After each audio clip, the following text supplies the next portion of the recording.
So there's decomp involved, right? When they're in terms of dead animals. You guys, I can't get that smell out of my house. It's so penetrating. It like seeps into everything. So it was a really disturbing situation, to say the least. And the fact that it's lingering is really just. Okay, so I Googled it, and the internet said I needed to do like clean the area up, and then you guys, I didn't do this for a week, so my entire house is so hard to get the smell out. So that's literally, they said put some vinegar out in the area where it happened. I'm just gonna put vinegar everywhere now. I have this on my dresser because okay, so it says put vinegar everywhere, right? And then it also says you know, clean the area up really well. And so it took me a week to do that because obviously I was in mourning. Can you imagine if you did this with a human? Like if someone passed in your house and you like left the body there for like overnight, that is literally insane. So I have 7 dogs, which obviously this is going to occur another time, once or twice again, you know, maybe even more. I mean, you know, who's to say? So yeah, that's what happened. It's been a rough week. Yesterday was my husband's birthday, and today is my birthday. So happy birthday to me. We're probably going to go down to Neptune's Net, and that's going to be fun. So yeah, that's what's going on. My house, literally. Oh my god, you guys. It smells like a dead cat. And to be able to tell you that I am in probably almost 9 weeks in to a particular type of counseling, and the counseling is for grief, right? Because I lost quite a few people in like a really short amount of time, and so rather than like dwell on each, because I'm Mexican, so like we dwell on our dead, right? And so it's just been really hard because I don't attribute myself to being that traditional, but I can see why I may be having this issue that I'm having with death. So in talking to my counselor or my therapist, right, in talk therapy, because I go to talk therapy for an hour every week. And so we decided, because I run the show, so we decided to take a week off. So we're taking a week off, this being that it's Thanksgiving. But yeah, one of the questions that came up was, okay, so my husband, so we lost our cat, right? And the cat like hung out in my husband's room. And so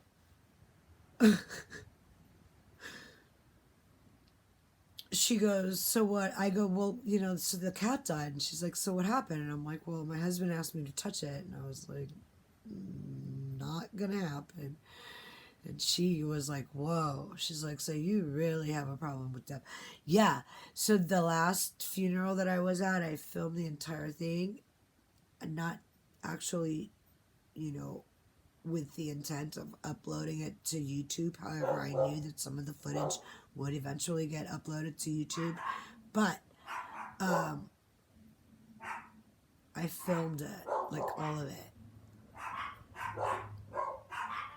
And so she goes, you really have a problem with death. And I'm like I can't believe it.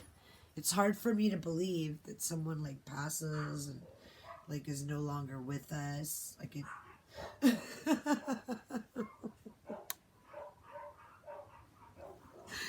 That's why I'm in therapy. So she's like, you really have a problem with death. That's why I'm in therapy. So that's pretty much what's going on. So this is in, keeping with, the reservations of just, staying tuned into who I am. Nevertheless, right? Look at my braid. It went into a curl at the end. That's hysterical. Yeah, just keeping with like the traditional eye journal, right? So, oh, that's cute. I just made something up. Maybe there's something already out there that's called that eye journal. So yeah, the idea being that like human beings are ever changing and we change, and the reason I have a problem with death is because my grandmother died in 1956. So, like, I never even met her. So, I have a problem with death. Death for me is like, what the fuck? Like, it's unbelievable to me, right? Like, how is it that you can go. All I have to say to you is John Titor. Go online and search the net for John Titor because that's all I have to say to you. Yeah, would that we could go back in time and see for ourselves with our own eyes, like how grandma lived and like what happened and be in the room. And I know it sounds morbid and all that, but like this is the problem, right? I'm going to therapy because like this is what is consuming my brain, right? So like that's a whole nother issue, right? Because like now you're talking like brainstem and all that. But yeah, it's a lot to handle. It's a lot to deal a lot with. What's in my pocket? It's a lot to deal with. It's a lot to take in. And I'm 51 today, and I'm happy. I couldn't be happier than I am today, right? I love my life. I love my son too, but like I don't miss him, kind of. Because you guys, I had him when I was 16. Okay, he recently stopped talking to me, right?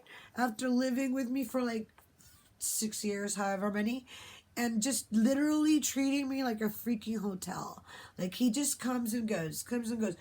It's really hard being in your late 40s with a grown son already in his 30s, right?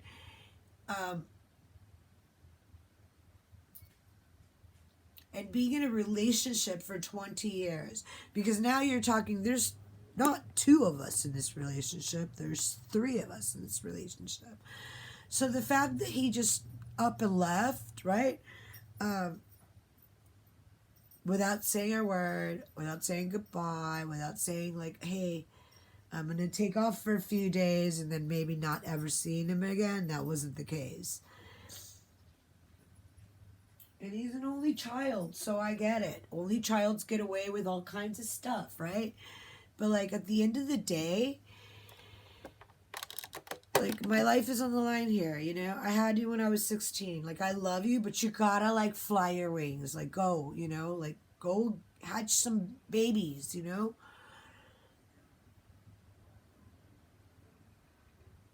And he's not ready for that. And he may not be ready for that for 20 years, And that's okay if I'm 70 years old or before I become a grandma. That's okay too, But I'll be the first to tell you that when he got married at 18 to this Scandinavian white girl and him being like, this guy could like be an Arab sheikh. That's what he looks like, right? And so,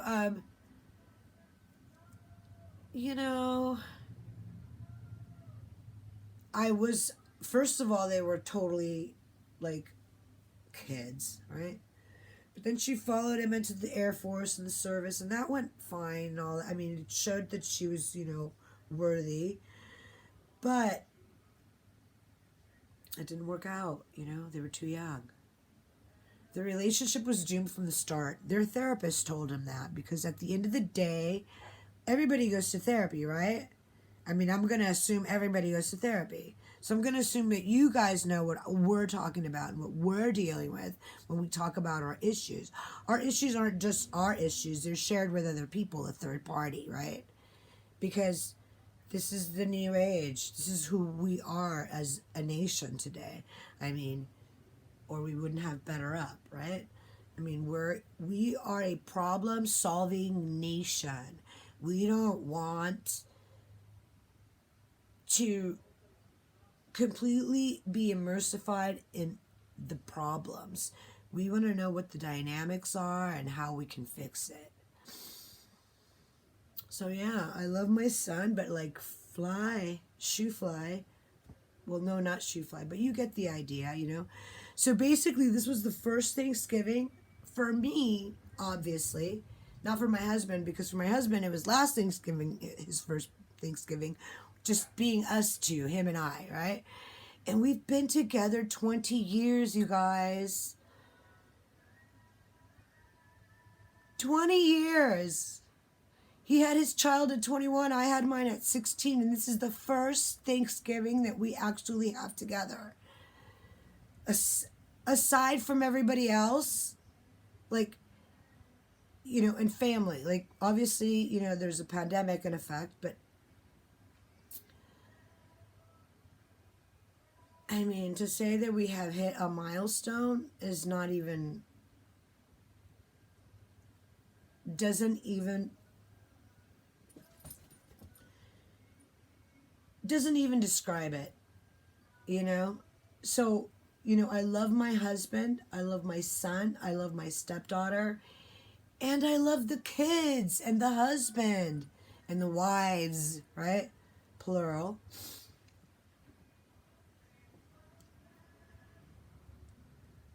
But it's been a long time coming. I mean, I have to be honest, Like, I should have been making this speech last year, and it didn't happen because my head was still up my ass, because I was still going, I wonder if my son's ever going to come back. Oh my God. Well, he's been gone for 3 months. I'm sure he's probably not going to come back. This went on for like,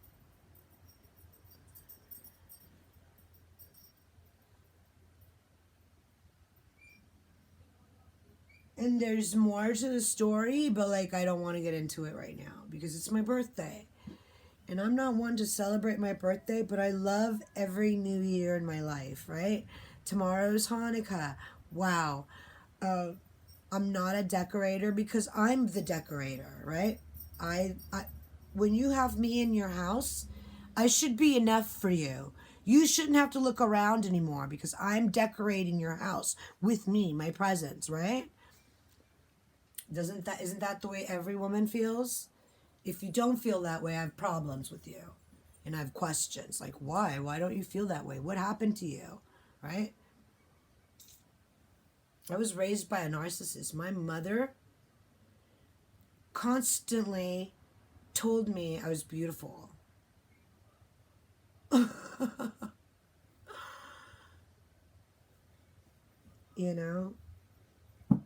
To say that I was horrified to find out that my mother's best friend was doing what she was with her daughter. To say that I wasn't frightened for my life at that point because I knew how, 6 degrees of separation works. I mean, I'm 51 years old. I'm just coming to terms with that. I don't know whether to shit or wipe my ass. Literally. Like, I want to cry, but I can't. It's my birthday. I'm not going to spend my birthday crying over something that somebody else did. That's not my problem. And I should be able to be happy. And I shouldn't have to feel crappy about something because I went ahead and got that shit off my shoulder, right?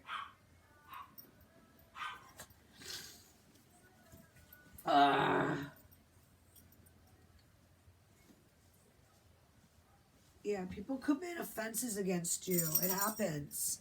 Okay, they just do.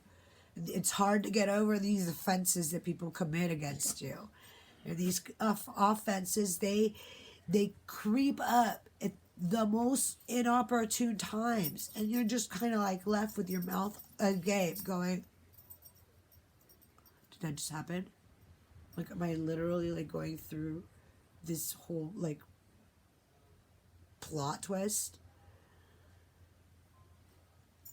It's a lot, you know? To say I wasn't afraid for my fucking life would be a lie. But I love my mom. I love my mom. I love my mom. I love her. Present tense. I love her. I don't have any beef with her. I might have beef with my brothers and sister, but not with my mom. And my cousins and my nieces and nephews, they're not in it. This isn't your fight. Stay the fuck out of it, or you will suffer the consequences. I promise you. That's my mother we're talking about. She might be 75, but she's alive and well, and she's probably going to live and outlive us all. Because people like her don't suffer for nothing, right? You don't suffer your mother dying at 10 years old for nothing. Like, there's a reason for it. Something's going to happen. It's going to be great. And we're very well on our way. But right now, this little family affair that people want to act like, oh, you know, you should be grateful. I don't need to do shit. All I need to do is worry about me. Me. I'm number one right now. I will always be number one. I don't care whether you like it. That's not my problem. So, yeah. It's a lot going on, you know. I was thinking of my nephews yesterday and my brother. Constantly think about my little brother. But I don't have the time to sit here and go backtracking, right? I don't have that luxury. I'm only here for a good time, not a long time. So fucking, if you're not gonna fall in, keep it moving. Right? This here is my show. And we're here to see what happens. And I hope to God we survive, all of us, because 4.8 earthquake in La Palma. Okay, this thing just swallowed up Tazacorte. Tazacorte is where that guy was staying that was covering the other volcano in Iceland. I don't know if you guys like volcanoes, but I've been to volcanoes up and close and personal, and they scared the crap out of me. I went to, was it the Volcan Poas? No, I think the Volcan Poas was the one I wanted to go to, but I ended up going to Volcan Irasu. Anyway, that's in Costa Rica. And I have to tell you that as I was jogging up that black asphalt that was hardened ash, I was jogging up it in a dress. And my girlfriend, oh my God, Letitia, was with me, and we were running out because we'd seen the postcards and we wanted to see the pictures of the lagoon, like in real life. We went down to see the lagoon because it has a giant lagoon in the middle. But when we got to the top, there were all these signs, like national park signs. Right? Guys, shut up. And so I thought, oh great, you know, they're going to charge us. There's going to be a snacks. Like I became like just completely like disinterested in the volcano as soon as I saw, like, you know, man-made signs. I was like, this isn't real, this is fake.